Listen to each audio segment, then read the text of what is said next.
We just covered the GM survey, and the GMs around the NBA think that the Bucks are going to be the NBA champions. They're very confident in the Bucks. Well, guess who else is confident in the Bucks? A gentleman by the name of Giannis Antetokounmpo. Here's what he said about the upcoming season. He said, quote, "Just the habits that we built in these 5 games, meaning the preseason, I think defensively, the way we played, and we're really active as a team covering for one another, but going 5-0 doesn't mean nothing.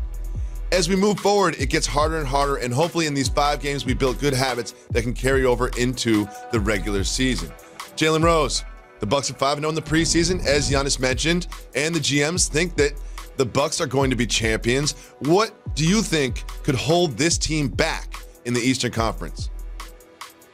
Oh, I'll tell you, a glaring weakness in today's landscape of the NBA that may stop the Milwaukee Bucks from winning it all. Ooh.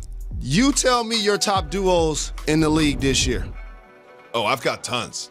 My favorites, AD LeBron, we got PG and Kawhi, we got Westbrook and Harden, we've got KP and Luka, and we've got many more. There's obviously the Brooklyn one, which is going to be half of a duo, and others, but those are the main ones that come to mind. And the reason why I bring that up is you didn't say the Bucks. And so while Chris Middleton was a first-time All-Star, and I like this game, and I appreciated him elevating it, I'm not sure if that duo, coupled with losing Brogdon, along with Bledsoe, once a playoff series starts, is going to be enough consistent perimeter firepower as well as shot making off the dribble. I like how Brook Lopez reinvented himself from a player that played primarily on the post to a center that now made 170 plus threes last year. Knockdown shooter. I like them adding his brothers, going to give him some defense and some more height along with Giannis. They're going to be formidable up front. But I just don't think they're going to be as stout as the Philadelphia 76ers, for example, in their own conference. Like you mentioned, I really think the Bucks might have the best record in the league, but I would imagine in a 7-game series, I would pick the Sixers, and I would heavily favor the Sixers in a 7-game series. I think the Sixers come out of the East, and you were mentioning those duos, and I think one of the most under-talked about, underappreciated duos in the NBA are these 2 gentlemen from overseas. Kristaps Porzingis and Luka Doncic. They were in some preseason action, and Kristaps reminded everybody why he is called the unicorn. He doesn't just do it on offense from inside and outside. He will play defense and rim protect with the best of them. That's 2 blocks in 1 possession right there. And then on the other end, you have this putback. Kristaps Porzingis gets so many putback dunks. And of course, Luka Doncic just running the show is going to be something to deal with. What do you think realistic expectations are for these Dallas Mavericks? I think of all of the top duos in the league, this one right here is going to make more 3-pointers combined than any of the others. Ooh, good point. And the beauty of that is one of the guys is 6'7", the other guy is 7'3". And I told you, there are probably going to be 3 people in the league that average at least 20 and 2 blocks. Joel Embiid, Anthony Davis come to mind, and Porzingis is the 3rd one. So there has never been any question other than draft day, because he was just an unknown commodity, about his ability to be productive on the floor. He just dealt with some injury history. He had some issues with the Knicks. He wanted to be moved. He had an unfortunate situation happen to him overseas at a nightclub. But on the floor with Luka, I'm saying this is going to be like Steve Nash in his prime, but for Phoenix when he was winning MVPs, and Dirk in his MVP prime when he was with the Mavs, but they got both of these guys so very early in their careers. So Luka Doncic last year kind of took the league by storm, especially early in the season. Trae Young sort of came on at the end and gave him a chase for Rookie of the Year. I wonder if Luka can continue that. I hope there's no sort of like Spider Mitchell style sophomore slump in the future for Luka. And he played really well last night against these Clippers. You know, he got a lot of assists and a lot of points, but he did have 9 turnovers. Do you think that Doncic could be plagued by turnovers this season? Well, it's all about who you build around your young stars to allow them to flourish. And if you notice, You mentioned Spider Mitchell. That was a good example. What did they do? Brought in Mike Conley so he doesn't have to only be the primary ball handler and creator.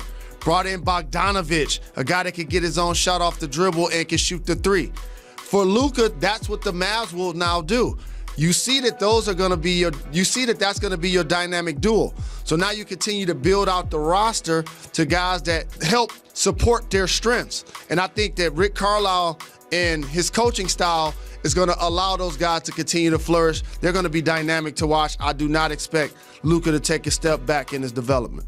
One thing about this duo that's worth pointing out, every other duo around the league, they're either at their peak or maybe a little bit beyond their peak in terms of their NBA career. These is the only sort of like superstar duo in the league that's still ascending, that still has a lot of room to get better. And I hope that this duo stays together in Dallas, because I believe at one point they will win a championship if they do. Jalen, we always talk about all the different Jalens in the sports landscape. It seems like the word Jalen, there's a Jalen on the field at any given time. But there's something being slept on. That's my namesake and my guy, Jacoby White. That's right. Kobe is short for Jacoby. Jacoby had 29 points yesterday, 6 threes, 6 rebounds. Look at Jacoby go. Jalen Rose, can young Jacoby develop into an NBA star? Yes, I believe so. That's why you take a guy as high in the lottery as they took him. And if you just break down this game, there was also a play where I love we got out on the fast break and did a powerful slam dunk. You saw him shoot the three. He competes defensively. He's tall enough to guard either backcourt slot, and sometimes, depending on the small forward, he could get caught on them and hold his own. I love his game, loved it in college.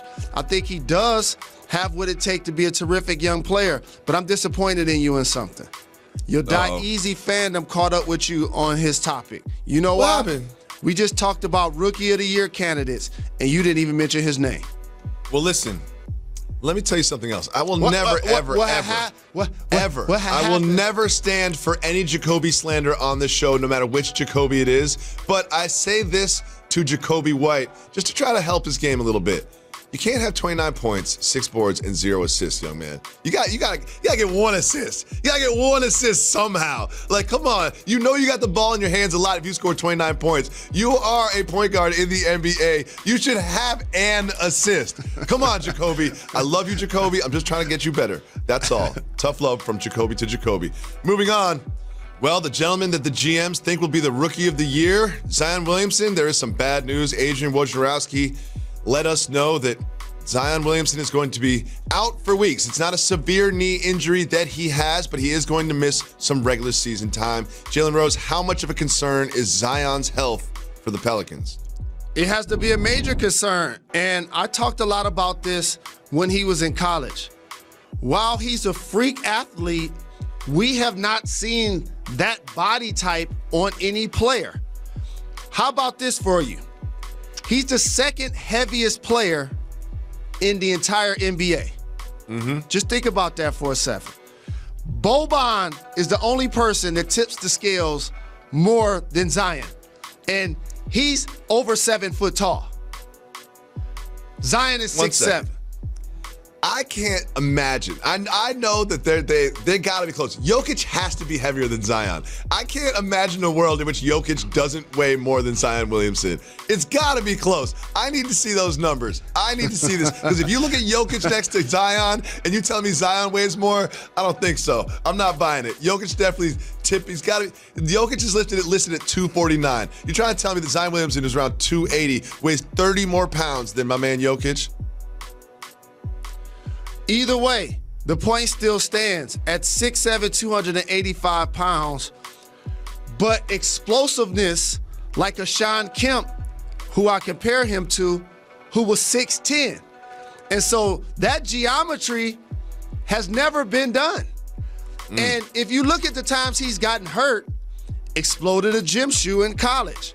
So very explosive, doing a spin move, comes out of the shoe. Barack Obama was on the baseline like, wow. Summer League, wasn't able to perform due to injury. And now, knee soreness. When you jump the way he jumps, and I keep telling everybody this, Dominique Wilkins had a 50-inch vertical. but you never saw him jump off of one leg. Nate Robinson won 3 slam dunk contests, jumping off 2 feet. That's my guy. Love Nate. Zion jumps off 2 feet. He jumps off his left leg and jumps off his right leg. Michael Jordan jumped off 2 feet, but then he jumped off his left leg from the free throw line. You ain't see him jumping off his right leg, going to the hole, dunking on nobody with his left hand. Zion doing both. So the injury issue is a major concern for a young, talented prospect. Well, the NBA world is rooting for you to get back on the court as soon as possible, Zion Williamson. Jalen, Juwan Howard was named the coach of the Michigan basketball men's program, and it is already paying dividends. We'll explain right after this.